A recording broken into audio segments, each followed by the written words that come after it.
I know how much stuff we have today, you guys are going to have to interrupt me if you want to get anything in. So feel free to do that. When we internalize the 7 T's, time, talents, treasure, truth, temple, and thought, our 7 T's and 7 T's of others. When we're good stewards of our time, Tom says, you can't give something to somebody else that you first don't have. If you're not a good steward of your own time, you're not going to be a good steward of somebody else's time. Talents are gifts. Treasure are anything financial. Trust are relationships. Truth, being honest with people. Temple, thought.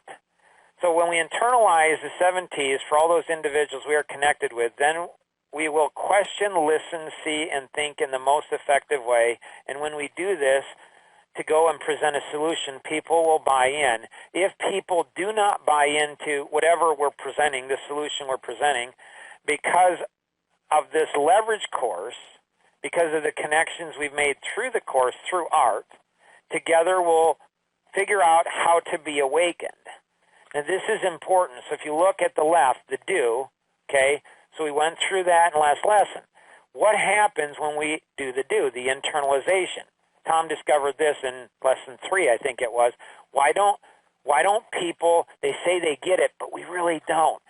Because we don't realize that failure, we don't internalize failure. Failure is a choice to try or a choice not to learn. And so we don't internalize the failure, which creates an awakening moment. Now this is connected back and forth between the two. Significantly, the more we fail, the more we awaken. The more we awaken, now all of a sudden we're breaking through. When we combine a number of natural laws together, we found this out, discovered this in mastermind seminars. If you can ever go to a mastermind seminar, for sure do that. There's so much that I've learned through them.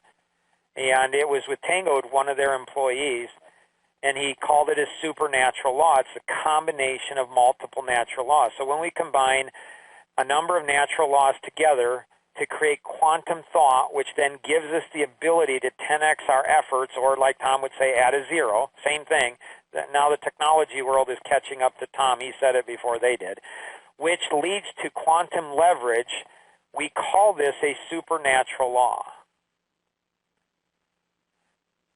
Tom, thoughts, questions, insights? Yeah, it's always thought-provoking to be on these calls with all the people that are on the call. And when you present something like this, it's interesting that you talk about awakening and failure together, and that's really where they belong, but typically most people don't put them together. And I think that's a pretty powerful process to look at and internalize. And when we don't put them together, we have fear. Fear failure. Yeah. It's failure to the nth degree, and you walk away. Yeah.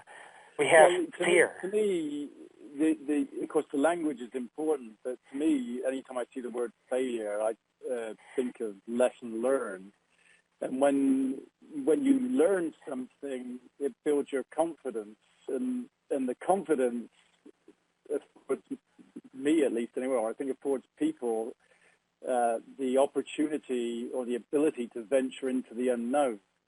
When you go into the unknown, it's when you start finding solutions. So you call it awakening, and failure, I'd call it, a lesson to learn from, and confidence to go explore into the unknown and build on the lesson learned. To me, it's not a risky place so much often as a secure place, because you're working from a platform of lessons learned, failure. See, and you both puzzle me immensely. Peter, do you recognize how unusual your thinking is? That, like what you just shared, do you recognize how unusual that is? I've learned along the way when dealing inside of corporations that failure is never, a lot of the time never a lesson learned. And because I've always had that attitude, as you go through business life and you analyze the failure when people just tell you it didn't work, eventually you get the confidence to know that out of that is going to come a solution.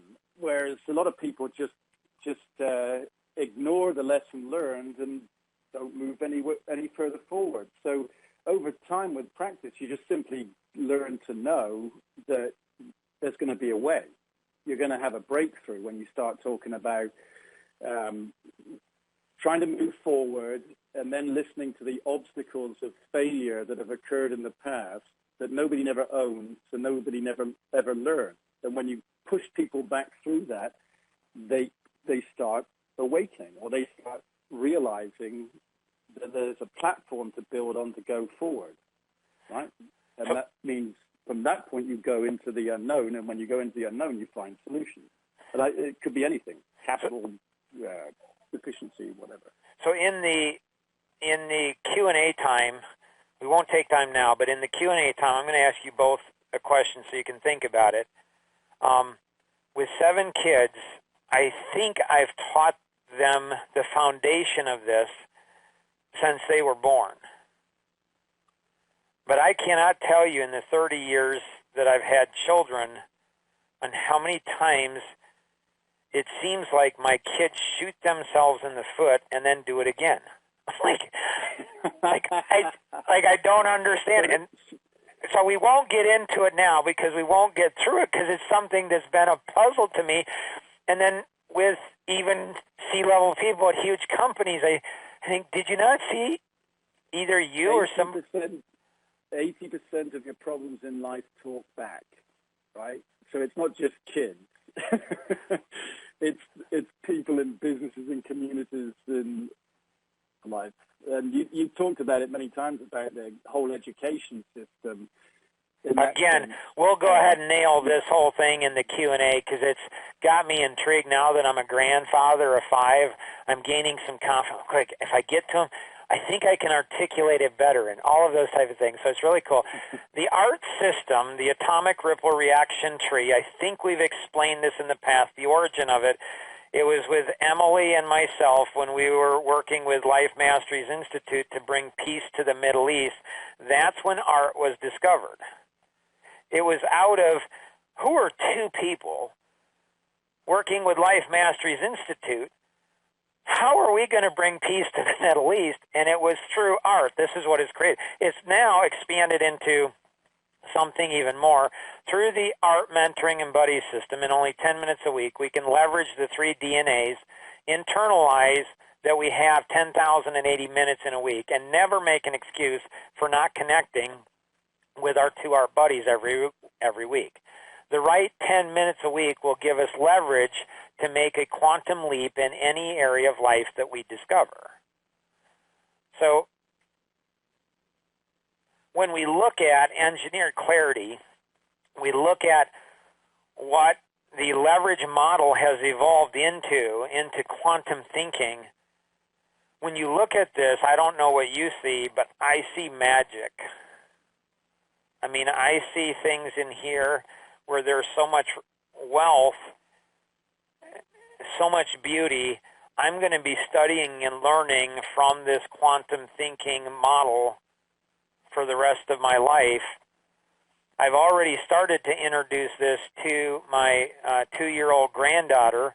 My other 4 grandkids, I'm going to be out in Annapolis with them at the Mastermind Seminar. I'm going to be sitting down and explaining to them quantum thinking, because they actually already know it because they don't have the boundaries set on themselves like most adults do. When we look at the DNA for business, the 530 grid, and we look at where this course originated from, its box 8, it's presenting solutions. Like it's almost at the center point of everything. And so it gives us leverage into marketing. It gives us leverage into pre-sales. It gives us leverage into the sale. It gives us leverage into servicing. It gives us leverage into client relationship for life. In the Q&A, we may talk about how do you infuse a sales mindset, not like many people think of sales people, but a servicing mindset where we're going to service our clients in such an amazing way that they're going to refer all their friends and family to us. They're going to connect us with everybody because they've never had an experience, awakening experience like that ever. How do we build that into the entire DNA of every single person in our company?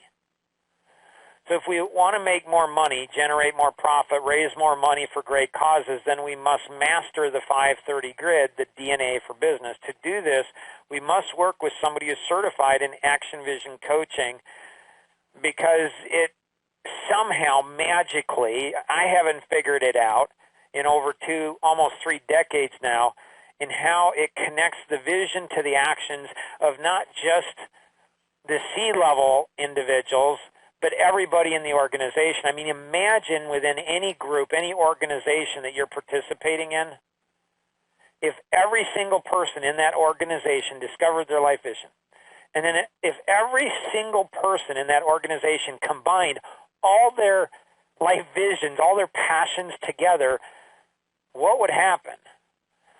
When we look at people, if we want to have more time and or impact more people, we must use the 530 grid.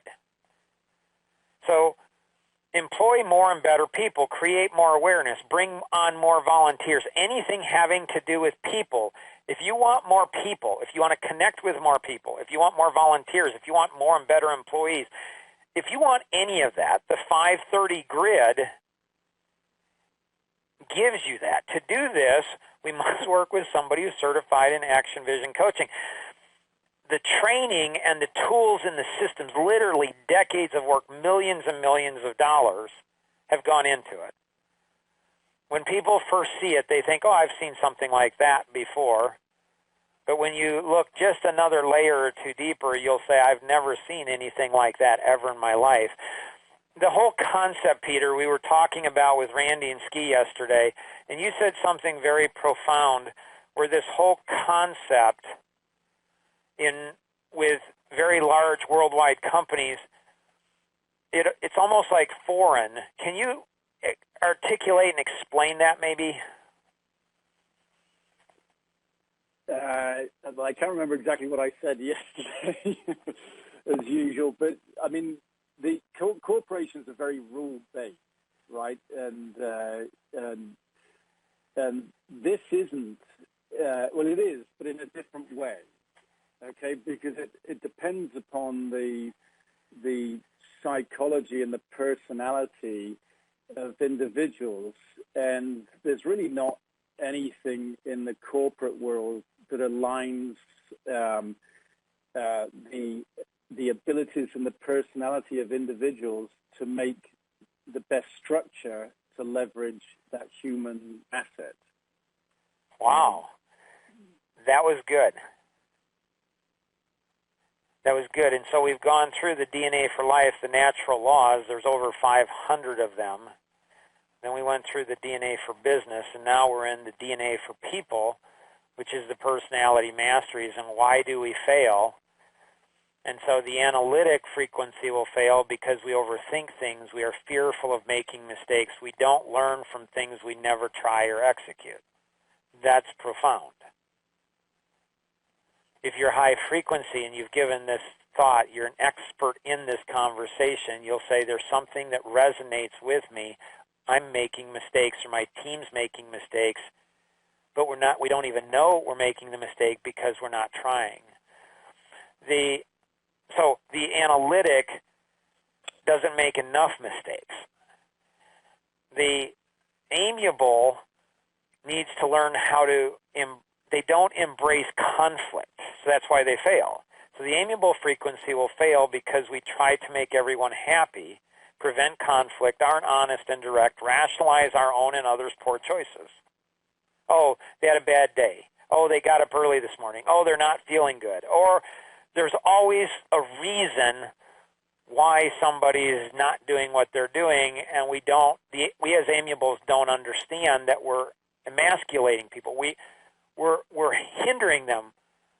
in what they're doing. The expressive frequency will fail because we lack discipline and follow through on the things we do not like to do, things which aren't exciting, and don't watch the details. So we fail because everything has to be fun. And then the driver fails because they don't slow down. They are moving too quickly. The driver frequency will fail because we drive too hard, too fast at times. We don't communicate our heart and why we do what we do well with people. So there's a science behind the failure. And if we don't have this built into our DNA where it's a reflex, and Tom has been sharing throughout the entire the entire course, go through personality masteries. I mean, this course we cover, but it's not the same. Tom, questions, thoughts? No, I think you said it. It's interesting when you look at personality masteries and you go through it, the information you take out is extremely positive.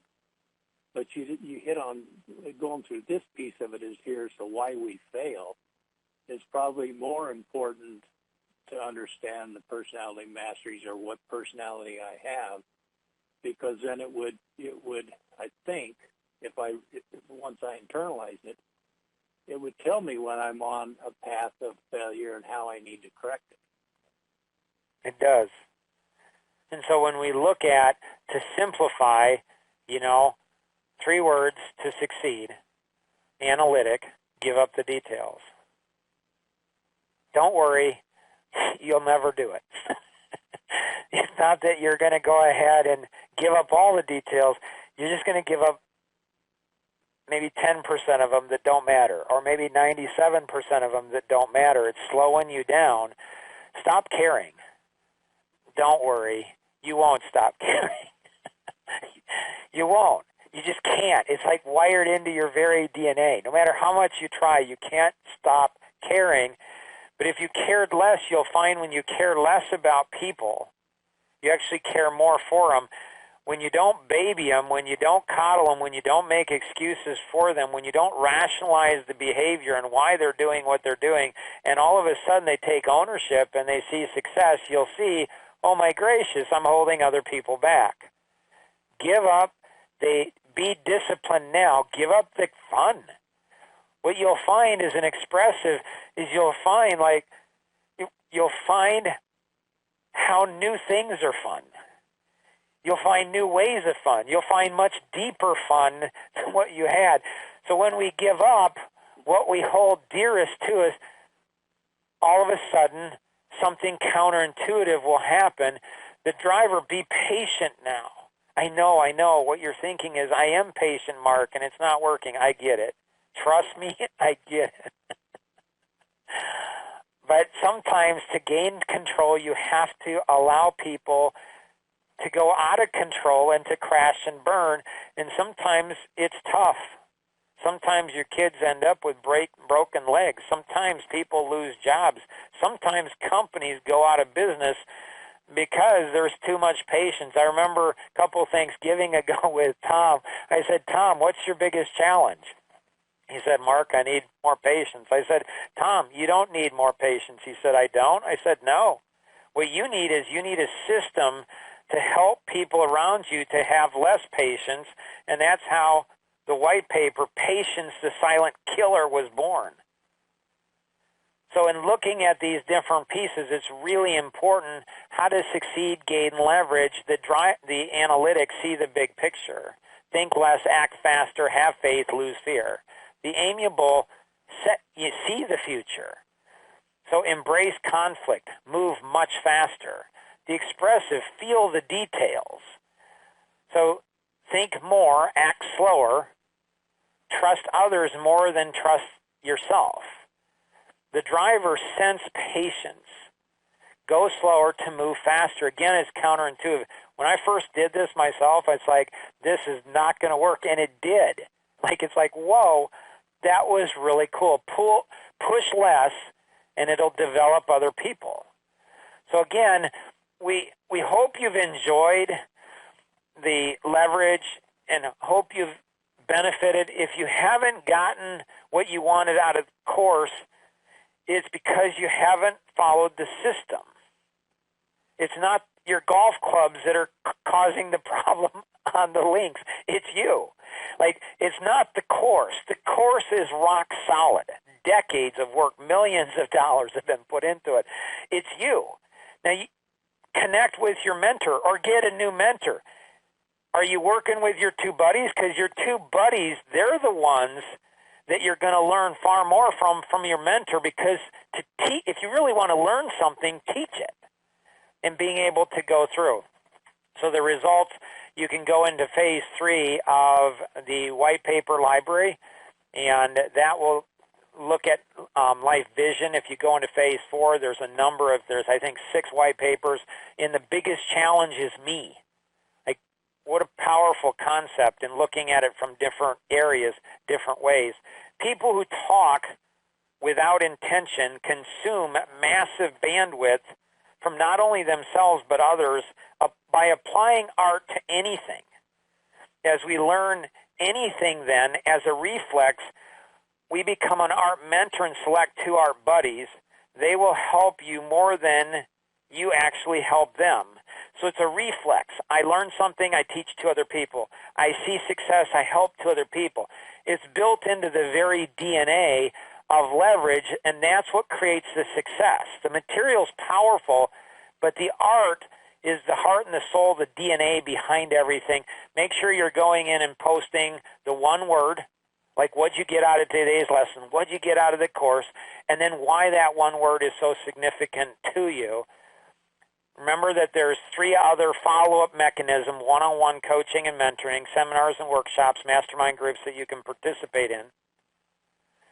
If you haven't joined the Wizard community, I'm just telling you, some people think it's weird. I thought he was weird. I thought he was insane. I'm just saying, do it, and then get other people, because it's crazy. It's amazing. So what's next? Thank the person who invited you to go through the course. Pay it forward and help 2 other people go through the course, and strongly consider being their art mentor. Work with your art mentor and 2 art buddies on what's next for the 4 of you. Talk with your art host and determine what he or she will be doing with the art pod, and what they will be doing, and what the entire art tree will be doing next. Continue to stay connected monthly or even weekly through the members-only area. And remember, leverage is a journey. It's not a destination. So we're going to go into our final Q&A. Definitely stick around for that, because that's going to be, a lot of fun. I feel like you're all kind of family, and we've been through a really cool journey, and I can't wait until, to see what's next. Here we go, a 5-second pause.